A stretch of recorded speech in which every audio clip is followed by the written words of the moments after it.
शादी के 2 साल बाद भी मेरा दिल कभी कभी उसकी तरफ खिंचता था। मेरा शौहर तो अच्छा था, लेकिन साहिल साहिल कुछ और ही था। लंबा, गोरी चिट्टी, मुस्कुराहट ऐसी कि दिल धड़क जाए, और आंखें, वो तो जैसे मुझे नंगी करके देखती थीं। हर बार जब वो घर आता, मेरी सांस उलझ जाती। वो जानबूझकर मेरे करीब बैठता, मेरी तरफ देखकर मुस्कुराता और जाते वक्त हमेशा कहता, भाभी जान, आप तो दिन ब दिन और खूबसूरत होती जा रही हो। एक दिन शौहर दफ्तर गए हुए थे। दोपहर का वक्त था। घर में मुकम्मल खामोशी। मैं लेटे लेटे फोन देख रही थी कि अचानक दरवाजे पर दस्तक हुई। दिल ने कहा वही होगा। मैंने आवाज दी, कौन? भाभी जान, मैं साहिल। भाई साहब घर पे नहीं है ना? कुछ काम था। उसकी आवाज में वही मीठी सी शरारत थी। पहली बार उसने मुझे भाभी जान कहा था, और लफ्जों में कुछ ऐसा लिपटा हुआ था कि मेरे जिस्म में करंट दौड़ गया। मैंने दुपट्टा दुरुस्त किया, बाल संवारे और दरवाजा खोल दिया। वो अंदर आया तो कमरे की हवा ही बदल गई। उसने जूते उतारे, शर्ट की आस्तीनें ऊपर चढ़ाईं और मुस्कुराते हुए बोला, भाभी जान, सुना है कमर में दर्द है, मैं बाम ले आया हूँ। मैं शर्मा कर मुस्कुराई, अरे तुम्हें कैसे पता चला? भाई साहब ने फोन पर बताया था, कहा था घर आऊं तो देख लेना। वो झूठ बोल रहा था, मैं जानती थी। शौहर ने कुछ नहीं कहा था, लेकिन मैं चुप रही। मैं बेड पर लेट गई, पेट के बल। दुपट्टा साइड पर रख दिया, शर्ट को थोड़ा सा ऊपर किया ताकि कमर नजर आए। साहिल बेड के किनारे बैठ गया।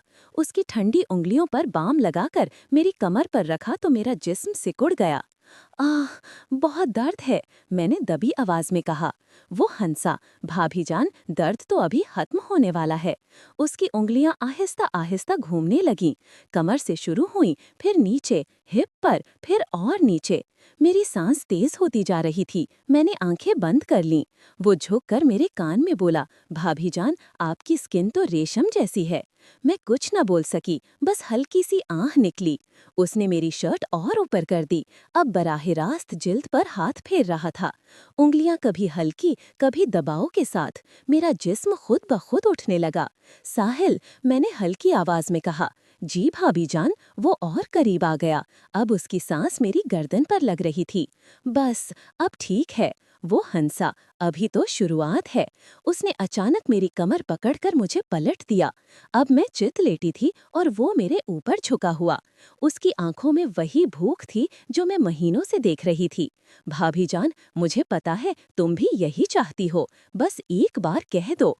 मैंने आंखें झुका लीं, होठों पर हल्की सी मुस्कान आ गई। उसने मेरा दुपट्टा फेंक दिया, फिर शर्ट के बटन खोलने लगा। मेरी सांस रुक सी गई। साहिल, अगर कोई आ गया तो? दरवाजा बंद है, घर खाली है, और भाई साहब रात को वापस आएंगे। वो मुस्कुराया, आज हमारा दिन है।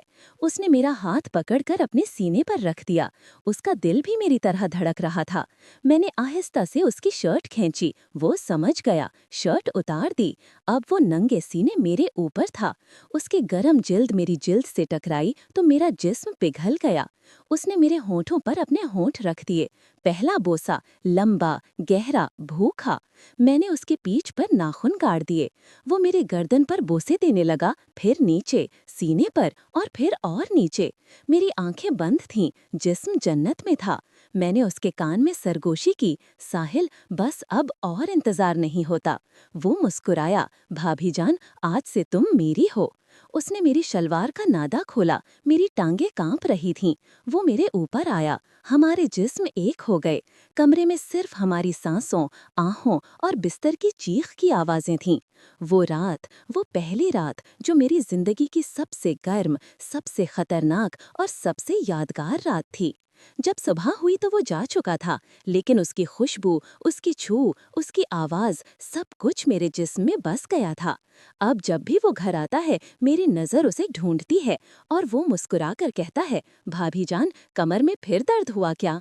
मैं शर्मा कर सर झुका लेती हूँ, क्योंकि हम दोनों जानते हैं, दर्द तो अब कभी खत्म नहीं होने वाला।